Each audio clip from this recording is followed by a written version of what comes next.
إن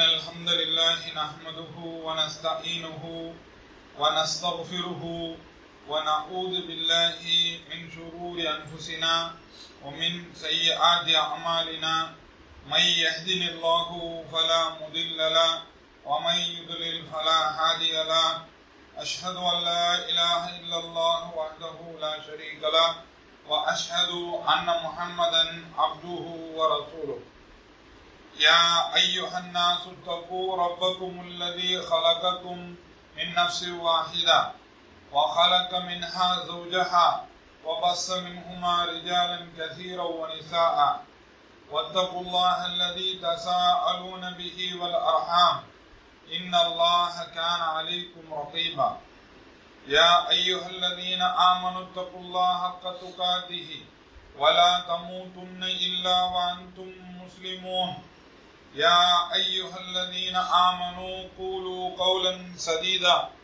يصلح لكم أعمالكم ويغفر لكم ذنوبكم ومن يطع الله ورسوله فقد فاز فوزا عظيما فإن أصدق الحديث كتاب الله وأحسن الحديث حديث محمد نبي صلى الله عليه وسلم وشر الأمور محدثاتها وكل محدثة بدعة وكل بدعة ضلالة وكل ضلالة في النار أوصيكم إياي وإياكم بتقوى الله اتقوا الله حيثما كنتم وكيفما كنتم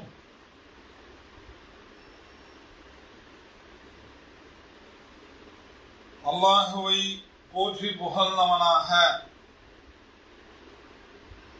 அன்புடனும் பணிவுடனும் அவனை மட்டுமே போற்றி புகழ்ந்தவனாக முஸ்தபா ஸல்லல்லாஹு அலைஹி வஸல்லம் அவர்கள் மீது ஸலாத்தையும் ஸலாமையும் உரித்தாக்கியவனாக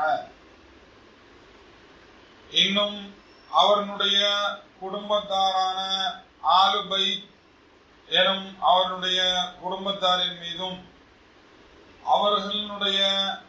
அவர்களை ஒட்டி நபி அவர்களுக்கு ஒத்துழைப்பு தந்த சஹாபாக்களின் மீதும் தாபியின்கள் தபா தாபியின்கள் என்று இம்மார்க்கத்தை எல்முனை பிசகாமல் பின்பற்றி வந்த அனைத்து உலமா பெருமக்களின் மீதும் அல்லாஹுவின் நேசர்கள் மீதும் அல்லாஹ்வுக்காக தன்னுடைய வாழ்க்கையை அர்ப்பணித்துக் கொண்டிருக்கக்கூடிய ஒவ்வொரு முஸ்லிமான ஆணின் மீதும் பெண்ணின் மீதும் நம்மவர்கள் அனைவரின் மீதும் உலகெங்கும் இருக்கக்கூடிய ஒவ்வொரு முஸ்லிமின் மீதும் அல்லாஹ்னுடைய வற்றா கிருபையும் கருணையும் நின்று நிலவுவதாக என்று பிரார்த்தித்தவனாக முதலாவதாக எனக்கும் பிறகு நம் அனைவருக்கும் இத்தகுல்லாஹ் என்ற அல்லாஹ்னுடைய அந்த பயத்தை போதித்தவனாக உபதேசித்தவனாக இது மட்டும் அல்லாது இந்த குத்துபாவின் மூலியமாக ஒரு சில விடயங்களை உங்களோடு பகிர்ந்து கொள்ள இருக்கின்றேன்.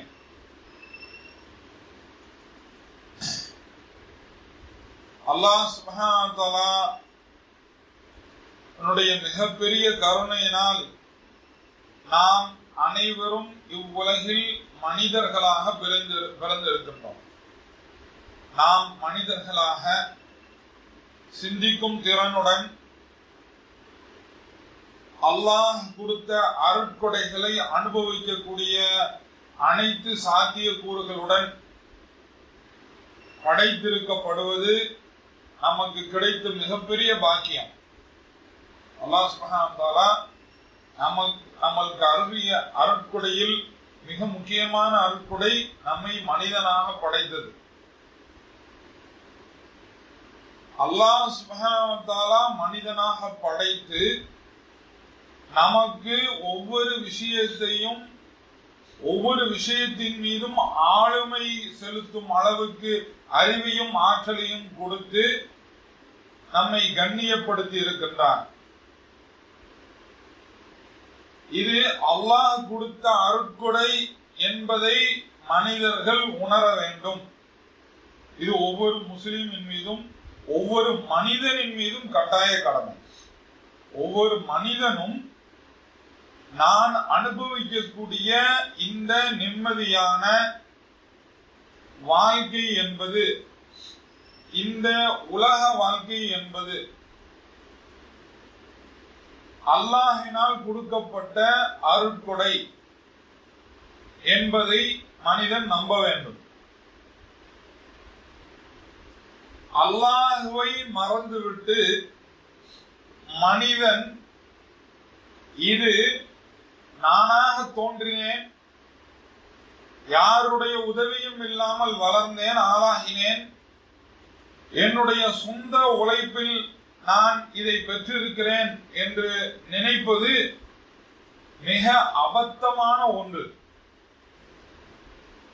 நம்மை சுற்றி இருக்கக்கூடிய பல்வேறு நிகழ்வுகளை நாம் பார்த்த பிறகும், நம்மை சுற்றி இருக்கக்கூடிய பல்வேறு வளங்களை, பல்வேறு ஆச்சரியமூட்டும் பரிமாண வளர்ச்சிகளை பார்த்த பிறகும், இயற்கையில் ஏற்படும் மாற்றங்களை அனைத்தையும் பார்த்த பிறகும், நாம் நம்மளுடைய சொந்த திறமையினால், அல்லாஹ்வுடைய அருட்கொடையினால் இல்லாமல் நம்மளுடைய சொந்த திறமையினால் நாம் பெற்றதை அனைத்தையும் பெற்றிருக்கிறோம் என்று நம்புவது மிக அபத்தமான, மிக பொய்யான, மிக ஏமாற்றமான ஒரு நிலையாக இருக்கிறது. ஆகையினால் என்ன செய்யக்கூடாது? ஊதீது அலா இல்மி என்ற அந்த அடிப்படையில் ஒரு மனிதன் சிந்திக்க கூடாது. எனக்கு என்னுடைய திறமையினால, நான் இதை படிச்சிருக்கிறனால, நான் இதை புரிஞ்சிருக்கிறனால, நான் இந்த உலகத்தினுடைய இந்த சூட்சமத்தை விளங்கி இருப்பதினால், இந்த மாதிரி இருக்கிறனால, அந்த மாதிரி இருக்கிறனால எனக்கு இந்த இது என்னுடைய உழைப்பினால் கிடைத்திருக்கிறது, நான் பட்ட கஷ்டங்களுக்கு பலனாக இது கிடைத்திருக்கிறது அப்படின்னு அல்லாஹுவை மறந்த நிலையில் யோசிக்கக்கூடாது. கொடுப்பது தடுப்பது எல்லாம் அல்லாஹ்தான் என்பதில் மனிதனுக்கு உறுதி வேண்டும். நீங்கள் உழைப்பது ஒரு காரணமாக இருக்கலாம். நீங்கள் பெற்றதற்கு உங்களுடைய உழைப்பு, உங்களுடைய சீதோசிய நிலை ஒரு காரணமாக இருக்கலாம். ஆனால் அதுவே முழு காரணம் அல்ல. அந்த காரணத்தை ஏற்படுத்தியது அல்லாஹ் சுப்ஹானஹு வ தஆலா. அந்த காரண காரியங்களை படைத்தது அல்லாஹ் சுப்ஹானஹு வ தஆலா. ஆகையினால் எந்த ஒண்ணு கிடைத்தாலும் அது அல்லாஹினால் எனக்கு கிடைக்கிறது, அல்லாஹ் விருப்பப்பட்டு எனக்கு கொடுத்திருக்கிறான் என்ற உணர்வு வேண்டும். எனக்கு கிடைத்தது அனைத்தும் அது என்னவானாலும் இருக்கட்டும், அது ஒரு அற்பமான சிறிய பொருளாக இருந்தாலும் சரி, இல்லது மிக பிரம்மாண்டமான சாதனையாக இருந்தாலும் சரி, லைஃப் டைம் அச்சீவ்மெண்டா இருந்தாலும் சரி, இல்ல அற்பமான ஒரு விஷயமா இருந்தாலும் சரி, எதுவாக இருந்தாலும் அல்லாஹ் தான் எனக்கு கொடுத்திருக்கிறான். எந்த விஷயம்னு இல்லை, இந்த விஷயத்துக்கு தான் நினைக்கணும், அந்த விஷயத்துக்கு தான் நினைக்கணும் அப்படின்னு தேர்ந்தெடுத்து நினைக்க கூடாது. அல்லாஹ்வை எல்லா நேரங்களிலும் அல்லாஹ்வை என்ன செய்யணும்? அல்லாஹ் தான் எனக்கு கொடுக்கிறான். அது எந்த விஷயமா இருந்தாலும் சரி, என்னுடைய அடிப்படை தேவைகளாக இருந்தாலும் சரி, என்னுடைய ஆடம்பர வசதி வாய்ப்பாக இருந்தாலும் சரி, அவன் தான் எனக்கு கொடுக்கின்றான். ஒன்று தடுக்கப்பட்டிருக்கிறது என்று சொன்னால் ஏதோ ஒரு நலவை நாடித்தான் அல்லாஹ் இதை தடுத்திருக்கின்றான் என்ற அந்த நினைப்பு வேணும். ஏதோ ஒரு நலவு அல்லாஹ் எனக்கு ஏற்படுத்தி இருக்கக்கூடியது எல்லாம் நலவாகத்தான் இருக்கும் என்ற நம்பிக்கை வேணும். அல்லாஹ்னுடைய ரஹமத்தை விட்டு நிராசை அடையவே கூடாது. அல்லாஹ்னுடைய ரஹமத்தை விட்டு ஒருபோதும் நிராசை அடையவே கூடாது. எப்பொழுதுமே அல்லாஹ் எனக்கு நல்லதாகத்தான் ஏற்படுத்தி இருப்பான் என்று நினைக்க வேண்டும். எது நம்மளை விட்டு போனாலும் சரி, எது நமக்கு கிடைத்தாலும் சரி, எல்லா சூழ்நிலைகளிலும் அல்லாஹ் நமக்கு நல்லதுதான் ஏற்படுத்தி இருக்கிறான் என்று நினைக்க வேண்டும். அப்படி நினைப்பதுதான் நம்மளுடைய இன்மைக்கும் மறுமைக்கும் நன்மையாக அமையும். ஆகையினால் இப்போ ஏதோ ஒன்று ஒரு நடக்கக்கூடாது நடந்தாலும் அல்லாஹ் எனக்கு நலவைத்தான் நாடி இருக்கிறான் என்று நினைப்பதற்கு ஒரு மனிதன் தன்னை பயிற்றுவித்துக் கொள்ள வேண்டும். இது எல்லாத்துக்கும் மேலாக நம்மளிடம் இருக்கக்கூடிய எதுவுமே நம்மளுடையது இல்லை என்ற அந்த தெளிவு நம்ம இடத்துல இருக்கும். எல்லாமே அல்லாஹ் கொடுத்தது, எல்லாமே அல்லாஹ்னுடைய மில்கியத்தில் இருக்கக்கூடியது. எல்லாமே யாருடைய மில்கியத், யாருடைய சொத்து? அல்லாஹ்னுடைய சொத்து, அல்லாஹ்னுடைய ஆளுமையின் கீழ் இருக்கக்கூடியது. அது பணம் காசா இருந்தாலும் சரி, சொத்து சோகமா இருந்தாலும் சரி, இல்ல வேற ஏனைய எந்த விஷயமா இருந்தாலும் சரி, எல்லாமே அது யாருடையது? அல்லாஹ்னுடைய ஆளுமையின் கீழ் இருக்கக்கூடியது. இப்போ ஒரு மனிதரிடம் கொஞ்சம் காசு இருக்குதுன்னு வச்சுக்கிறோம்.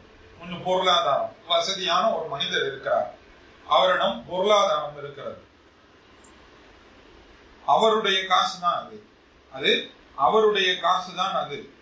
அவர் பாக்கெட்ல இருக்குது, அவர் பேங்க் அக்கவுண்ட்ல இருக்கு, அவருடைய கட்டுப்பாட்டுக்குள்ள இருக்கக்கூடிய அந்த பணம். அந்த பணம் தற்காலிகமாக அவருடைய கட்டுப்பாட்டில் அல்லாஹ்வினால் கொடுக்கப்பட்டிருக்கிறது என்பதை அந்த மனிதர் உணர வேண்டும். அவருடைய தற்காலிகமான கட்டுப்பாட்டில் கொடுக்கப்பட்டிருக்கக்கூடிய அந்த பணம் அது அல்லாஹ்வினால் அவரிடம் ஒப்படைக்கப்பட்ட அமானிதம். அதை அவர் சரியான பாதையில் செலவழிக்க வேண்டும். இதே போன்றுதான் ஒவ்வொரு விஷயம். அவருக்கு கொடுக்கப்பட்டுள்ள உடல், அவருக்கு கொடுக்கப்பட்டுள்ள குடும்பம், அவருக்கு கொடுக்கப்பட்டுள்ள சொந்த பந்தங்கள், அவருக்கு கொடுக்கப்பட்டுள்ள திறமைகள் என்று ஒவ்வொன்றும் அல்லாஹ்வினுடைய அதிகாரத்தில் இருக்கக்கூடிய அவரிடம் தற்காலிகமாக ஒப்படைக்கப்பட்ட அமானிதங்கள். அந்த அமானிதத்தை பேணுவது அவருடைய கடமை. அந்த அமானிதத்தை சரியாக பேணுவது அவருடைய கடமை. இது என்னிடம் கொடுக்கப்பட்ட அமானிதம் தான். இதை நான் சரியாக பேணாவிட்டால், இதை சரியாக நான் பாதுகாக்காவிட்டால் என்னிடமிருந்து பிடுங்கி இன்னொருவரிடம் கொடுக்கப்படும். என்னிடமிருந்து பிடுங்கி இன்னொருவரிடம் கொடுக்கப்படும். அது எதுவாக இருந்தாலும் சரி. என அமானிதம் என்னிடம் கொடுக்கப்பட்ட அமானிதம் தற்காலிகமாக உன்னுடைய கட்டுப்பாட்டில் வைத்து அல்லாஹுக்கு பயந்து நீ செலவழி, அல்லாஹுக்கு பயந்து அந்த உறவை பேணு, அல்லாஹுக்கு பயந்து உன்னுடைய குடும்பத்தை பாதுகாத்துடு, அல்லாஹுக்கு பயந்து உன்னுடைய இல்மை பகிர்ந்துடு அப்படின்னு சொல்லி எதையெல்லாம் அல்லாஹ் நம்மளுடைய ஆளுமையின் கீழ் நமக்கு தற்காலிகமாக கொடுத்திருக்கிறானோ அதை எல்லாத்தையும் சரியாக நிறைவேற்றணும். அப்படி நிறைவேற்றாட்டி நம்மளுடைய உடலுக்கு கொடுக்க வேண்டிய ஹக்கை நாம் கொடுக்காவிட்டால், நம்மளுடைய உறவினர்களுக்கு கொடுக்க வேண்டிய ஹக்கை நாம் கொடுக்காவிட்டால், நம்மளுடைய திறமைகளுக்கு கொடுக்க வேண்டிய ஹக்கை கொடுக்காவிட்டால் அது என்ன செய்யப்படும்? அது பிடுங்கி இன்னொருவருக்கு கொடுக்கும். அது நம்மளிடம் நாம சரியா அதை கையாளலைன்னா, அதை சரியா நம்ம ஹேண்டில் பண்ணலைன்னா என்ன ஆகும்? அல்லாஹ் சுப்ஹானஹு வ தஆலா அதை பறித்து விடுவான். அதை நம்மளிடம் இருந்து அல்லாஹ் சுப்ஹானஹு வ தஆலா பறித்து விடுவான். அவகாசம் கொடுத்துக்கிட்டே இருக்கிறான் அல்லாஹ் சுப்ஹானஹு வ தஆலா. சரியாயிருன்னு அவகாசம் கொடுத்துக்கிட்டே இருக்கிறான். நான் கொடுத்ததை வீணடிச்சிடாத, நான் கொடுத்ததை ஹராமான விஷயத்துல கொண்டு போய் செலுத்திடாத அப்படின்னு சொல்லி அல்லாஹ் சுப்ஹானஹு வ தஆலா நமக்கு அவகாசம் கொடுத்து கொண்டே இருக்கிறான். அவகாசம் கொடுப்பதை நம்மளுடைய ஆளுமையின் கீழ் தான் இருக்கிறது, நம்ம யாரும் எதுவும் செய்து விட முடியாது அப்படின்னு இருமாப்பு வந்துருச்சுன்னு சொன்னா அல்லாஹ் பிடிக்கும். இருமாப்பு வந்துருச்சு, நம்ம அதை பொடுபோக்க ஹேண்டில் பண்ண ஆரம்பிச்சிட்டோம், அல்லாஹ் சொன்னபடி ஹேண்டில் பண்ணல, அல்லாஹ் எதிர்பார்க்கிற மாதிரி அதுல இருந்து நம்ம ரிசல்ட் கொண்டு வரல அப்படின்னு சொன்னோம்னா அல்லாஹ் சுப்ஹானஹு வ தஆலா என்ன செஞ்சிருவான்? அத கைமாத்தி விட்டுருவான், மடமாத்தி விட்டுருவான் அல்லாஹ் சுப்ஹானஹு வ தஆலா. அப்போ அது போன பிறகு இருந்தப்போ நான் சரியா பயன்படுத்தலையே அப்படின்னு சொல்லி வருத்தப்பட்டு எந்த பிரயோஜனமும் கிடையாது. தற்காலிகமாக கொடுக்கப்பட்டது, தற்காலிகமான அந்த ஆளுமை தொடர வேண்டும் என்று சொன்னார். நம்ம மௌத்தா போற வரையும் நம்மளுக்கு கொடுக்கப்பட்ட இந்த நியாமத் நம்மளை விட்டு போய்விடக் கூடாது அப்படின்னு சொன்னா அந்த நியாமத்துக்காக நாம தகுதியானவர்களாக ஆகணும். அதுதான் நம்ம அல்லாஹ்வுக்கு செய்யக்கூடிய நன்றி. அதுதான் நம்ம அல்லாஹ்வுக்கு செய்யக்கூடிய நன்றி. நான் அல்லாஹ்வை சந்திக்கும் வரையில் இந்த நியாமத்தை நான் தவற விடக்கூடாது என்று ஒருவர் நினைப்பாரே, ஆனால் அந்த நியாமத்துக்காக அவர் அதீத பாடுபடணும், அதீத நேரத்தை செலவழிக்க வேண்டும், அதீத அர்ப்பணிப்புகளை செய்ய வேண்டும். அப்படி செய்யும் பொழுதுதான் அவருக்கு அல்லாஹ் சுப்ஹானஹு வ தஆலா என்ன செய்வான்? அந்த நியாமத்தை அவரிடம் ஒப்படைத்து வைத்திருப்பான். அப்படி இல்லாட்டி அவரிடமிருந்து அந்த நியாமத் பறிக்கப்படும். இதுல எந்த நியாமத்தும் விதிவிலக்கு கிடையாது. இதுல எந்த நியாமத்தும் விதிவிலக்கு கிடையாது. அல்லாஹ் சுப்ஹானஹு வ தஆலா இத்தகைய நபர், அமானிதம் பேணக்கூடிய நபர்களாக, அல்லாஹ்வுடைய ஆளுமையின் கீழ் தான் எல்லாம் இருக்கிறது, அவனுடைய மில்கியத்தில் தான் எல்லாம் இருக்கிறது, அவன் கொடுத்துதான், அவன் பார்த்து கொடுத்ததுதான் நம்மள்கிட்ட இருக்கக்கூடிய ஒவ்வொன்றும் என்று உணர்ந்தவர்களாக, அதற்கு சரியான ஹக்கை கொடுக்கக்கூடிய நன்மக்களாக அல்லாஹ் சுப்ஹானஹு வ தஆலா என்னையும் உங்களையும் நம் அனைவர்களையும் ஆக்கியருள்வானாக என்று பிரார்த்தித்தவனாக இந்த ஹுத்பாவினுடைய முதல் பகுதியை நிறைவு செய்கின்றேன்.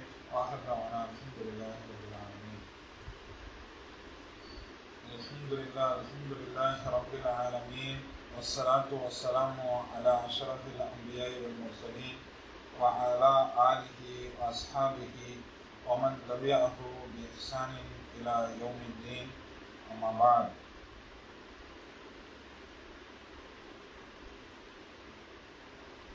அல்லாஹ் ஒரு சூரத்துல் ஃபஜ்ர்ல அல்லாஹ் சுப்ஹானஹு வ தஆலா கூறி காட்டுகிறான், ஃபஅம்மல் இன்சானு இதா மப்தலாஹு ரப்புஹு ஃபஅக்ரமஹு வ நஅமஹு ஃபயகூலு ரப்பி அக்ரமன் வ அம்மா இதா மப்தலாஹு ஃபகதர அலைஹி ரிஸ்கஹு ஃபயகூலு ரப்பி அஹானன் என்பதாக அல்லாஹ் சுப்ஹானஹு வ தஆலா கூறி காட்டுகிறான்.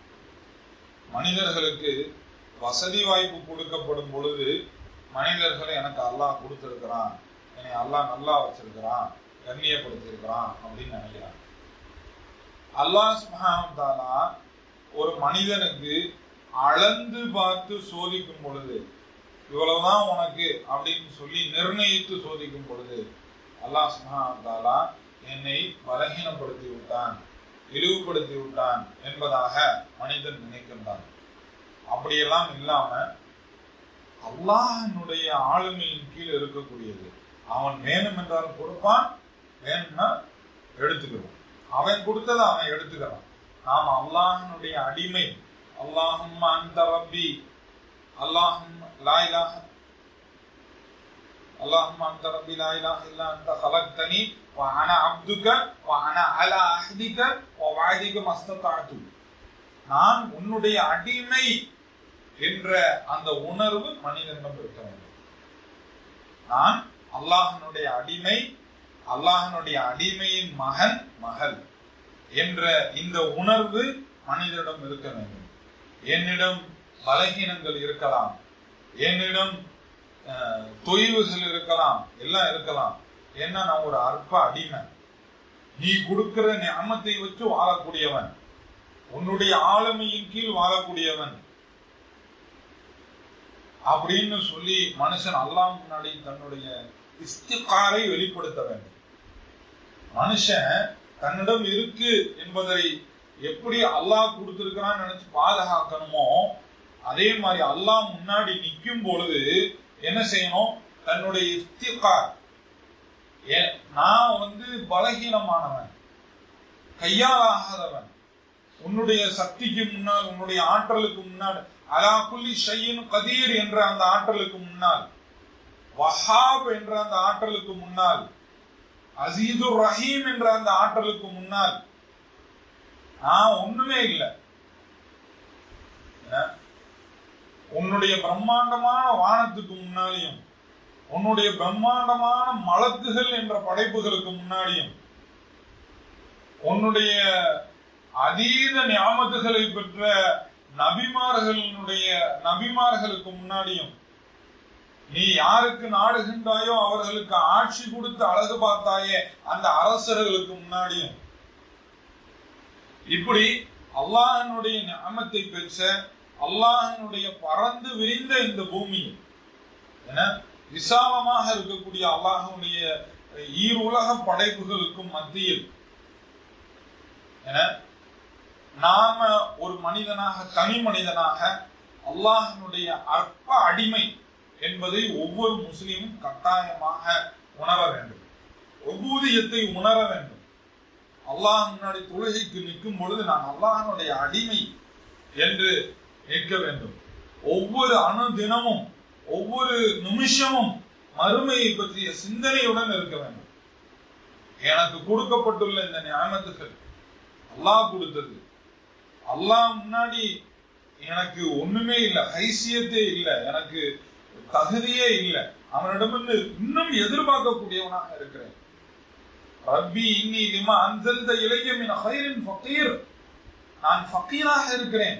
மூசா அலைஹிஸ்ஸலாம் கேட்ட துஆ, ரப்பி இன்னி லிமா அன்ஸல்த, நீ இறக்கக்கூடியதிலிருந்து, மின் கைரின் ஃபகீர், நீ இறக்கக்கூடிய நலவிலிருந்து நான் தேவையுடையவனாக, ஃபகீராக இருக்கிறேன் என்று அல்லாஹ்விடம் கேட்க கடமைப்பட்டவர்களாக இருக்கிறேன்.